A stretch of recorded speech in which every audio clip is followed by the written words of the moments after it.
सच्चा प्रेम क्या होता है, इस पर पूज्य स्वामी शरणानंद जी महाराज के अलौकिक प्रवचन सुनते हैं। वे कहते हैं, जब तक मिलन में वियोग न भासे तो प्रेम कैसा, और वियोग में मिलन न भासे तो प्रेम कैसा। परस्पर में शरीर के अंगों में कितनी प्रीति गहरी होती है कि पैर में कांटा लगता है तो आंख से आंसू निकलते हैं, और आंख में जब चोट लगती है तो पैर लड़खड़ाता है।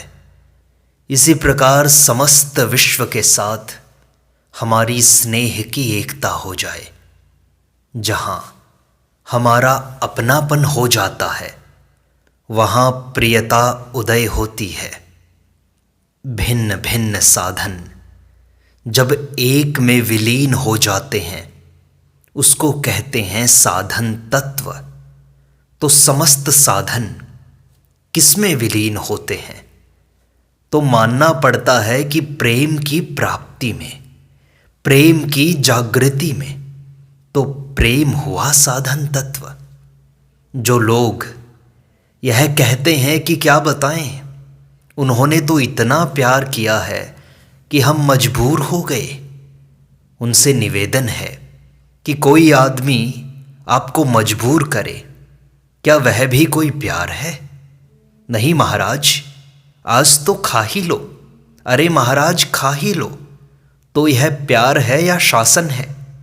प्यार है या आसक्ति है? ये तो आप ही सोचो। प्रेम में एक विलक्षणता है, और वह विलक्षणता यह है कि उसका आरंभ कहीं से हो, पर वह विभू हो जाता है। जो परमात्मा को प्रेम नहीं करता, संतों को प्रेम नहीं करता, अपने को प्रेम नहीं करता, सच पूछो तो वह किसी से प्रेम नहीं करता। यह निर्विवाद सत्य है कि प्रेम की प्राप्ति में ही जीवन की पूर्णता है। यदि अपने को अपना प्रिय नहीं हो सकता तो प्रियता की प्राप्ति का और कोई उपाय हो ही नहीं सकता। प्रेमियों की सूची में नाम लिखाने चलें और कामना साथ लेकर चलें तो प्रेम नहीं हो पाएगा। अपना मन रखकर प्रेम नहीं हो सकता। कामना पूर्ति और मोक्ष चाहने वाला प्राणी ईश्वर प्रेमी नहीं हो सकता, ईश्वर से प्रेम नहीं कर सकता। जहां अपने ही लाभ का ध्यान है वहां ईमानदारी रह नहीं सकती। ईमानदारी के बिना प्रेम का प्रादुर्भाव होता ही नहीं। प्रेम का उदय होने पर एक ही दो मालूम होते हैं। यह नहीं है कि दो होने पर प्रेम होगा। कोई भी विचारक यह सिद्ध नहीं कर सकता कि दो होने पर प्रेम हो सकता है। दो में तो न्याय हो सकता है, प्रेम नहीं, क्योंकि प्रेम का उदय वहां होता है जहां एक ही दो मालूम होते हैं। जीवन मुक्त होने के बाद मनुष्य प्रेम प्राप्ति का अधिकारी होता है। जिसके हृदय में भोग सुखों का लालच और काम क्रोध आदि विकार मौजूद हैं, वह प्रेम की प्राप्ति तो क्या, प्रेम की चर्चा करने तथा सुनने का भी अधिकारी नहीं है। वास्तव में तो जिसके हृदय में ममता, आसक्ति, कामना और स्वार्थ की गंध भी न हो, वही प्रेमी हो सकता है। अहम का नाश हुए बिना भेद का नाश नहीं होता, और उसके हुए बिना अनंत के प्रेम की प्राप्ति नहीं होती। चाह रहित प्राणी ही प्रेम कर सकता है। चाह रहित हुए बिना मानव प्रियता का अधिकारी नहीं होता। प्रभु की महिमा सुनकर जो ईश्वरवादी होते हैं वे कामी हैं, प्रेमी नहीं हैं। प्रेमी वे नहीं होते कि भगवान तो प्यारे लगें और संसार खारा लगे, उसे प्रेमी नहीं कहते। प्रेमी हम कब होंगे, कब हम सच्चा प्रेम कर सकेंगे? जब हम यह स्वीकार करें कि प्रभु अपने हैं। यह प्रेम का स्वभाव है कि प्रेम प्रेमी का सर्वस्व हर लेता है। इसका अर्थ यह नहीं है कि प्रेमी का विनाश हो जाता है। प्रेम और प्रेमी के बीच में जो दूरी थी वह मिट जाती है, अर्थात प्रेमी भी गलकर प्रेम ही हो जाता है। जिस प्रकार नदी का निर्मल जल किसी गड्ढे में आबद्ध होने से विषैले कीटाणुओं का घर बन जाता है, उसी प्रकार प्रेम रूपी तत्व किसी वस्तु एवं व्यक्ति आदि में आबद्ध होकर लोभ मोह आदि का रूप धारण करके अनेक विकार उत्पन्न करता है। आसक्ति का अत्यंत अभाव हुए बिना अनुरक्ति के साम्राज्य में प्रवेश नहीं होता। जिसके जीवन में प्रेम का प्रादुर्भाव हो जाता है, उसके जीवन में भोग मोक्ष इत्यादि कोई भी कामना शेष नहीं रहती। बोध में प्रेम और प्रेम में बोध ओत प्रोत हैं। प्रीति के समान और कोई अलौकिक महान तत्व नहीं है। उसकी प्राप्ति उसकी प्रियता में ही निहित है, जिज्ञासा में नहीं। प्रेम ही भगवान को अत्यंत प्रिय है, वही उनका मानव पर अधिकार है। प्रियता प्राप्त करने के लिए सेवा और त्याग तथा आस्था पूर्वक आत्मीयता अनिवार्य है। प्रेम का आरंभ किसी भी प्रतीक में क्यों न हो, किंतु प्रेम स्वभाव से ही विभू हो जाता है। अतः विश्व प्रेम भी विश्व से अतीत आत्मरति एवं प्रभु प्रेम के रूप में परिणत होता है। कारण कि प्रेम तत्व को किसी सीमा में आबद्ध नहीं किया जा सकता। प्रेम की अंतिम भेंट है अहम और मम को अर्पित करना, जिसे भोग और मोक्ष भी नहीं भाते, उसी को करुणामय अपनी प्रीति प्रदान करते हैं। जो प्रियता सदैव नहीं रहती, वह वास्तव में प्रियता नहीं है, अपितु आसक्ति है। शरणागत बिना हुए शरण्य की अगाध प्रियता कैसे मिल सकती है? कदापि नहीं। जब तक जीवित शरीर मृतक के समान न मालूम हो, तब तक प्रेम पैदा नहीं हो सकता, ऐसा मेरा विश्वास है। प्रेमी के हृदय में कामना तथा क्रोध उत्पन्न नहीं होता, ऐसा मेरा अनुभव है। जिस प्रकार गंगा का पवित्र जल, जो आनंद का हेतु है, गड्ढे में बंध जाने से अनेक विषैले कीड़ों को उत्पन्न कर दुख का कारण होता है, इसी प्रकार पवित्र प्रेम मलमूत्र पूर्ण शरीर में बंध जाने से अनेक वासना रूपी कीड़ों को उत्पन्न कर महान दुख का कारण होता है। जब तक किसी प्रकार की वासना शेष है, तब तक समझना चाहिए कि प्रेम उत्पन्न नहीं हुआ, क्योंकि प्रेम उत्पन्न होने पर हृदय आनंद तथा समता से भर जाता है और सब ओर अपना आपा ही नजर आता है। पवित्र प्रेम को शरीर में कैद करने से मोह की उत्पत्ति होती है। बढ़ा हुआ रोग आरोग्यता में और बढ़ा हुआ प्रेम प्रेम पात्र में विलीन हो जाता है। प्रेमी का स्नान क्या है? रोना। प्रेमी का ध्यान क्या है? अपने आप को मिटा देना। प्रेमी की पूजा क्या है? सच्ची व्याकुलता। प्रेमी का भोजन क्या है? हर्ष और शोक। प्रेमी निवास कहाँ करता है? जहाँ और कोई न हो। प्रेमी का पाठ क्या है? मौन। अपने प्रियतम को अपने से भिन्न किसी और में अनुभव मत करो। प्रेम रूप धन अधिक से अधिक छिपा कर रखना चाहिए, यहाँ तक कि मन इंद्रियों आदि को भी पता न चले, नहीं तो ये निर्मल प्रेम को गंदा कर देंगे। प्रेमास्पद से भिन्न की अस्वीकृति के लिए विवेक अपेक्षित है और प्रेमास्पद से नित्य संबंध स्वीकार करने के लिए विश्वास हेतु है। प्रीति स्वरूप से दिव्य, चिन्मय तथा अनंत है।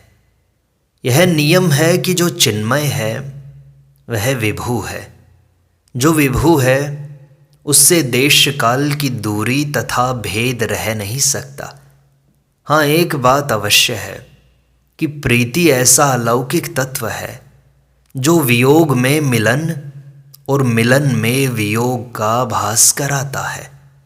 पर इस रहस्य को वे ही प्रेमी जानते हैं जो भुक्ति और मुक्ति की दास्ता से मुक्त हैं, अर्थात जिन्होंने भोग और मोक्ष को ठुकरा दिया है और प्रेम ही को अपना सर्वस्व स्वीकार किया है।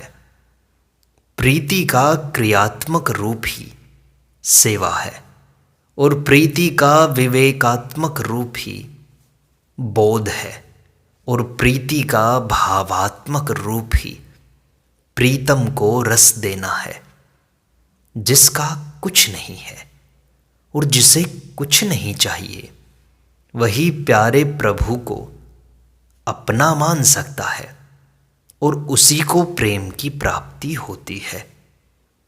प्रेमास्पद से भिन्न की सत्ता स्वीकार करने पर प्रीति में शिथिलता आती है।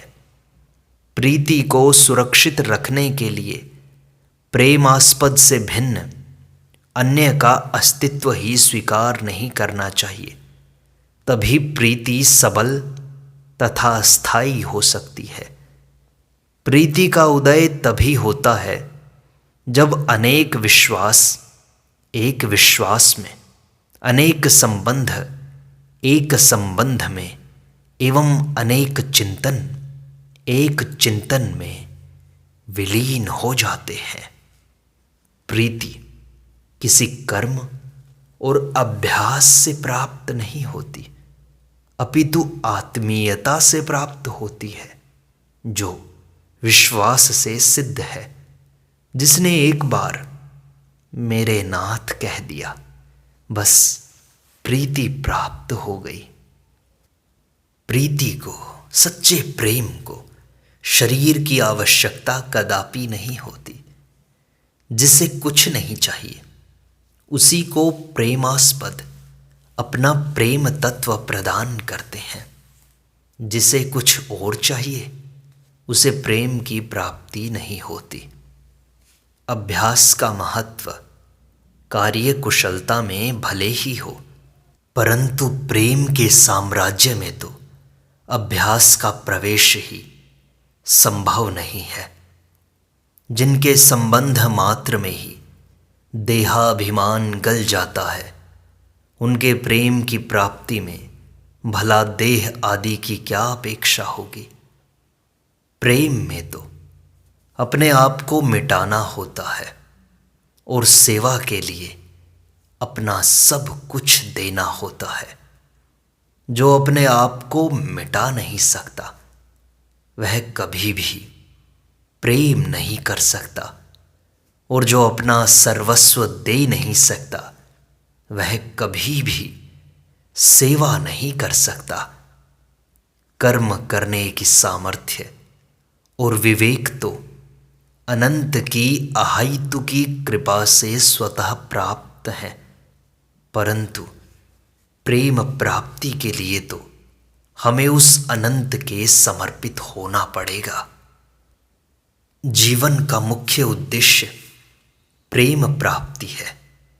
वह तभी प्राप्त होगा जब हम उनकी कृपा का आश्रय लेकर अपने को उन्हीं के समर्पित कर दें। इस बात के लिए चिंतित न हो कि हम कैसे हैं, जैसे भी हैं उनके हैं, वे जैसे भी हैं अपने हैं। उनकी कृपा स्वयं हमें उनसे प्रेम करने के योग्य बना लेगी। प्रेम के साम्राज्य में प्रेमास्पद से भिन्न कुछ हुआ ही नहीं। त्याग रूपी भूमि में प्रेम रूपी वृक्ष उत्पन्न होता है, अर्थात त्याग का फल ही प्रेम है। अहम और मम का नाश बिना हुए प्रेम के साम्राज्य में प्रवेश नहीं हो सकता। प्रेम प्राप्ति प्रेमास्पद की अहेतु की कृपा पर निर्भर है और जिज्ञासा की पूर्ति जिज्ञासा की पूर्ण जागृति पर निर्भर है।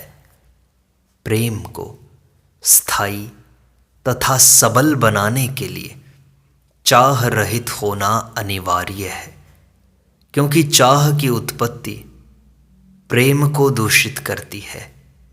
यहाँ तक कि प्रेम तभी सुरक्षित रह सकता है जब सद्गति की भी चाह न हो। इतना ही नहीं, अचाह होने की भी चाह न हो, क्योंकि चाह की उत्पत्ति भिन्नता उत्पन्न करती है जो प्रेम में बाधक है। प्रेम तभी सुरक्षित रह सकता है जब प्रेमी में इस भाव का उदय भी न हो कि मैं प्रेमी हूं, क्योंकि प्रेम प्रेमी को खाकर ही पुष्ट होता है। यह प्रश्न नहीं है कि आपका साध्य क्या है, प्रश्न यह है कि आपकी अपने साध्य में प्रियता है या नहीं। जीवन में मूल्य प्रियता का है।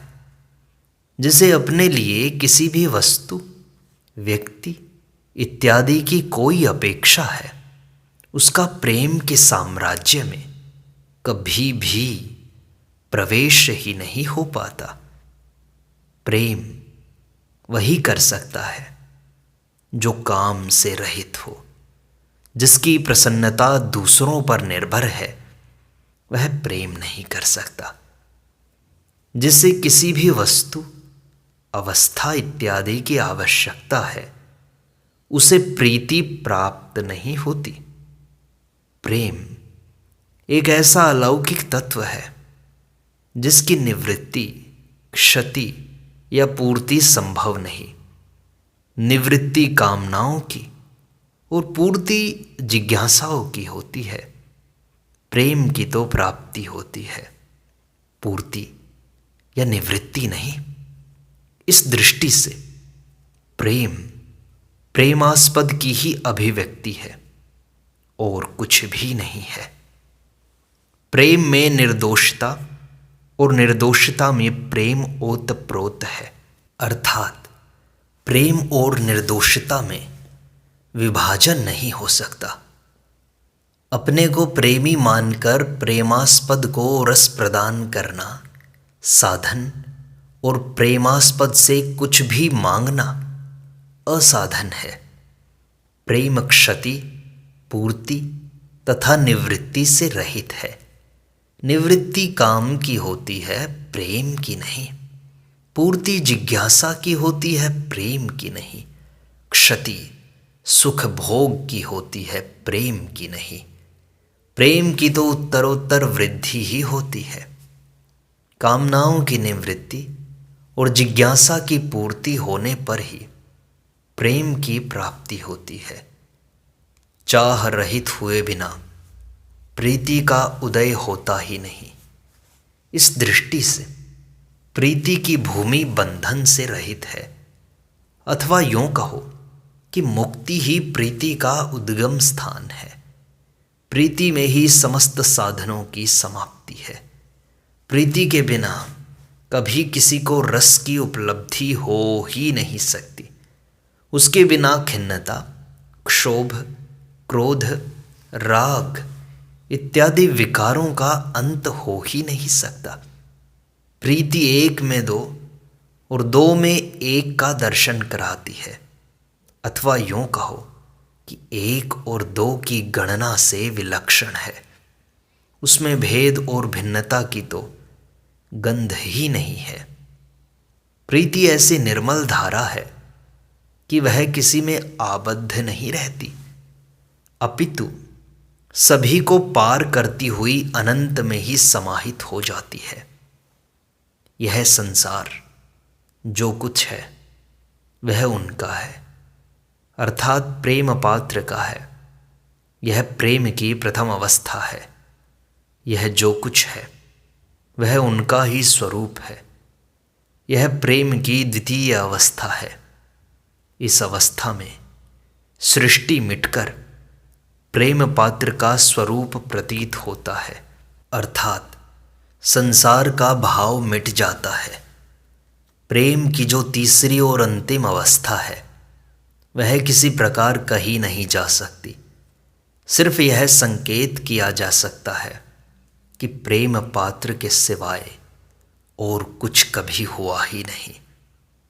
जो अपने प्रेम पात्र को अपने में अनुभव करते हैं उनको वियोग का दुख उठाना नहीं पड़ता। अपने से भिन्न कितना ही समीप क्यों न हो, फिर भी वियोग तो अवश्य होगा। अतः प्रेम पात्र को अपने में अनुभव करने से उनसे स्थायी संग हो जाता है। प्रेम पात्र को अपने से भिन्न में वही देखते हैं जो विषयों की सत्ता का त्याग नहीं कर सकते। इसी कारण विषयी प्रेम पात्र की खोज करने के लिए संसार में भटकता है। यह भली प्रकार समझ लो कि प्रेम किसी व्यक्ति से नहीं होता। व्यक्तियों से तो राग द्वेष ही हो सकता है, और त्याग भी किसी व्यक्ति विशेष का नहीं होता। त्याग कुल का, संसार का, और प्रेम जो संसार से अतीत है उससे होता है। अथवा त्याग शरीर का और प्रेम जो शरीर से परे है उससे होता है। एक काल में, एक हृदय में दो स्वतंत्र सत्ता नहीं ठहर सकती। प्रेम पात्र के आते ही प्रेमी की सत्ता का अंत हो जाता है। प्रेमी के रहते हुए प्रेम पात्र आ नहीं पाता। सिर्फ माने हुए नाते के आधार पर हृदय कभी कभी भावावेश से भर जाता है, जो वास्तव में प्रेम नहीं कहा जा सकता।